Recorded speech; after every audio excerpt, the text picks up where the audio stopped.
ओम श्री साईनाथाय नमः। ओम श्री साईनाथाय नमः। ओम श्री साईनाथाय नमः। सभी साईं भक्तों को नमस्कार। कथा प्रारंभ करते हैं। पिछले भाग में आपको सुनाया था कि सतेश्वर महाराज अपने आप को कंबल लपेटकर और जलते घर में घुस गए। जलते घर में घुस गए और घर के अंदर से दोनों बच्चे जो आग में फंसे हुए थे बाहर निकाल लाए। बाहर उनकी माँ खड़ी हुई रो रही थी और दोनों लड़के अपनी माँ के पास आके लिपट के कहने लगे, माँ तुम्हारे आशीर्वाद से हम बच गए। सतेश्वर महाराज को गुस्सा आया।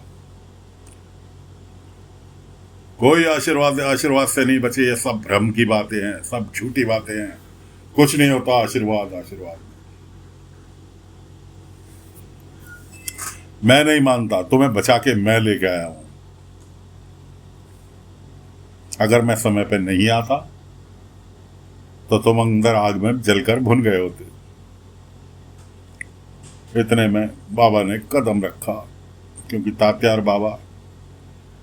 बाबा तात्या से द्वारका माई से कह के चले थे इतने हम वहां पहुंचेंगे, इतने उन्हें मदद मिल चुकी होगी। बाबा कहने लगे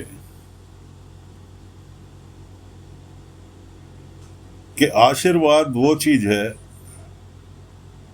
जो बुजुर्गों की, अपनों की, गुरु की, भगवान की एक विरासत में मिलती है। आशीर्वाद वो चीज है जो बिना किसी मोल भाव के मिलती है। बुजुर्ग खुश होते हैं तो देते हैं, भगवान प्रसन्न होते हैं तो आशीर्वाद देते हैं, माता पिता प्रसन्न होते हैं तो देते हैं। और जो तुमने मदद की वो भी इनके आशीर्वाद का ही फल है, वरना तुम क्यों आए? तुम पहुंच ही नहीं पाते। ऊपर वाले की मर्जी, इनके आशीर्वाद की वजह से ऊपर वाले की मर्जी हुई और तुम्हारे कदम यहां शिरडी में पड़ गए। भला बताओ तुमने मदद क्यों की? कि जी मैंने तो इंसानियत के नाते मदद की। इंसानियत भी तो एक रिश्ता ही है। बाबा ने कहा तुम प्रेम नगर बसाने की सोच रहे हो, प्रेम सैनिक बनाते हो, ये सब तुम्हारे प्रेम सैनिक है। इनके और तुम्हारे बीच में क्या रिश्ता है? प्रेम का रिश्ता है ना।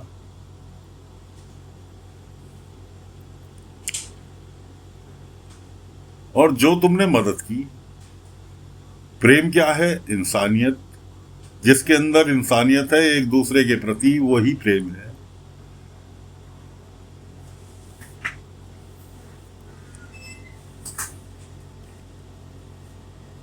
इतने में पाटिल जी भी वहां खड़े थे, मालसापति जी भी वहां खड़े थे। सब कहने लगे, साईं आपके विचार सुन के तो मन प्रसन्न हो गया। तब सतेश्वर महाराज की समझ में आया, कहने लगे, ओहो आप साईं बाबा हैं, बहुत नाम सुना था। अब तो शिरडी आए हैं तो आपसे मुलाकात होती रहेगी। कि हाँ बिल्कुल। बाबा ने कहा बिल्कुल मुलाकात होती रहेगी, और जिस उद्देश्य से तुम आए हो उस उद्देश्य से तो ये मान के चलो प्रतिदिन मुलाकात होती रहेगी। खैर सतेश्वर महाराज चल दिए अपनी मंडली को लेकर, ढोलक मंजीरे बजाते हुए। अब जो लड़का बाबा को जंगल में मिला था, मल्हार नाम था उसका, गाय चराने के लिए गया हुआ था, घर वापस आया तो उसका पिता कहने लगे कि बेटा बांसुरी बजा दे, तेरी बांसुरी की आदत सुन के तो जब ही गाय दूध देगी, फिर भी तेरी बांसुरी की आदत पड़ गई। तो लड़का अपने पिता से कहने लगा कि बाबा मुझे ये बताओ, क्या मैं अच्छी बांसुरी बजाता हूँ?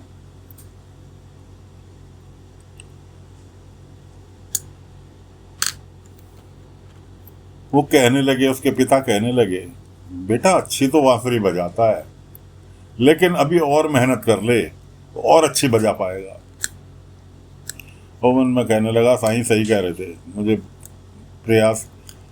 मुझे जो है प्रैक्टिस की ज़रूरत है, मुझे रियाज की ज़रूरत है, मुझे प्रैक्टिस की ज़रूरत है। उसके पिता कहने लगे, अरे बेटा जैसे भी बजाता बजा दे, जब भी गाय दूध देगी तेरी बांसुरी सुनने की आदत पड़ गई। खैर जी वो बांसुरी बजाने लगा और इतने में सतेश्वर महाराज उसके घर के आगे से निकले। तो बहुत सुंदर, अति उत्तम, इस तरह से लौंडे की तारीफ करके उसे चने के झाड़ पर चढ़ा दिया कि बहुत अच्छी बांसुरी बजाते हो, बहुत बड़े विद्वान बनोगे, एक दिन नाम रोशन करोगे। बहुत ऐसी बांसुरी मैंने आज सदियों पहले कभी सुनी थी, आज बहुत दिनों के बाद सुनने के लिए। लड़के की 10 तारीफ की और वहां से निकल लिए। लड़का फिर पागल हो गया कि बहुत बड़ा बांसुरी वादक है। इधर कुलकर्णी के आदमी देख रहे थे घड़ते जलते हुए घर का तमाशा। सतेश्वर महाराज को भी देखा, जाकर कुलकर्णी को बताया। कुलकर्णी ने अपने दोनों आदमियों को पीटना चालू कर दिया कि अब एक फकीर कम था, जो दूसरा सतेश्वर महाराज आ गया शिरडी में, अब दो से निपटना पड़ेगा। इतने में बलवंत बाबू ने कदम रखा, कहने लगे, कुलकर्णी सरकार हमेशा गलती करते हो। अरे लोहा ही लोहे को काटता है, तमाशा देखो, सतेश्वर महाराज आया है, क्यों ना हम इसे अपना मोहरा बना लें, और ये अगर फकीर के ऊपर भारी पड़ गया तो फिर फकीर को हमें शिरडी से भगाने में दिक्कत नहीं होगी। कुलकर्णी कहने लगा, बिल्कुल ठीक,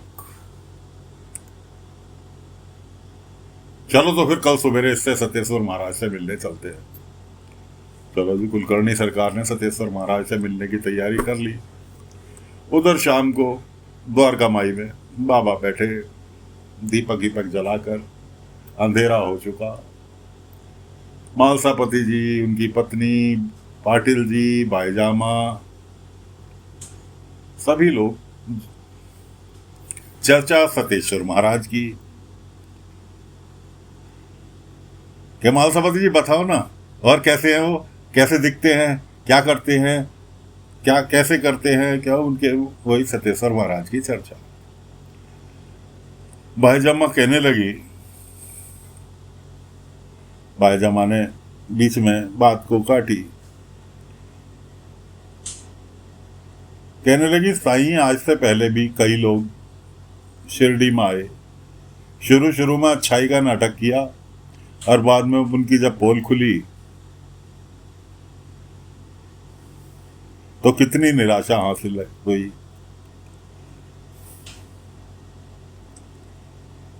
कि साईं तुम तो सब जानते हो, बताओ ना कौन है सतेश्वर महाराज। बाबा चुप रहे। बाबा ने 2 सिक्के निकाले, एक चमकता हुआ था और एक वाला पड़ा हुआ था।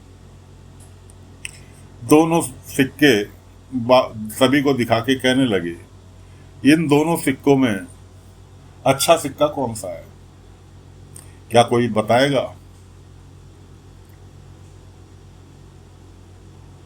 सभी लोग एक दूसरे की मुंह देखने लगे।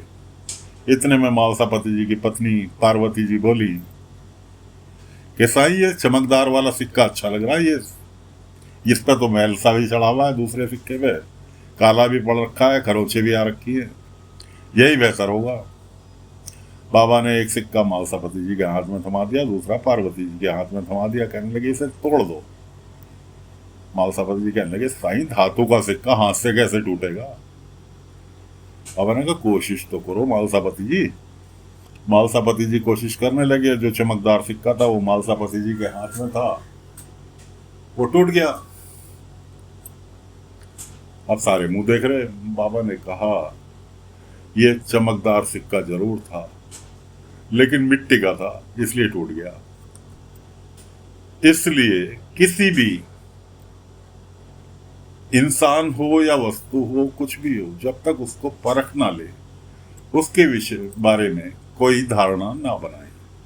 अगर सतेश्वर महाराज शिरडी में आए हैं और शिरडी वालों का भला चाहते हैं, तो हम सब उनके साथ हैं। और अगर उनके मन में कोई मैल भरी बातें हैं, कुछ अहित करने की बातें हैं शिरडी वासियों का, तो वो निकलकर सामने आ जाएगा। लेकिन जब तक शिरडी वालों के हित में काम कर रहे हैं, हम उनके साथ हैं और मैं उनके साथ हूं, और बाकी आप लोग। अब जब वो शिरडी में आ गए हैं तो वो हमारे मेहमान हैं, और मेहमान देवता के समान है, अतिथि देवो भव। इसलिए किसी तरह का मन में मैल ना रख के, जैसे मेहमान का स्वागत करते हैं, मेहमान से बातचीत करते हैं, इसी तरह से आप सभी का व्यवहार होना चाहिए। बाकी अल्लाह मालिक, बाबा के शब्द। उसके बाद सभी लोग अपने अपने घर की ओर प्रस्थान कर गए, और फिलहाल कथा को यहीं पर विराम दे रहे हैं। आगे की कथा अगले अंक में फिर लेकर हाजिर होंगे। तब तक के लिए आज्ञा दीजिए। ओम साई राम, ओम साई राम, ओम साई राम, ओम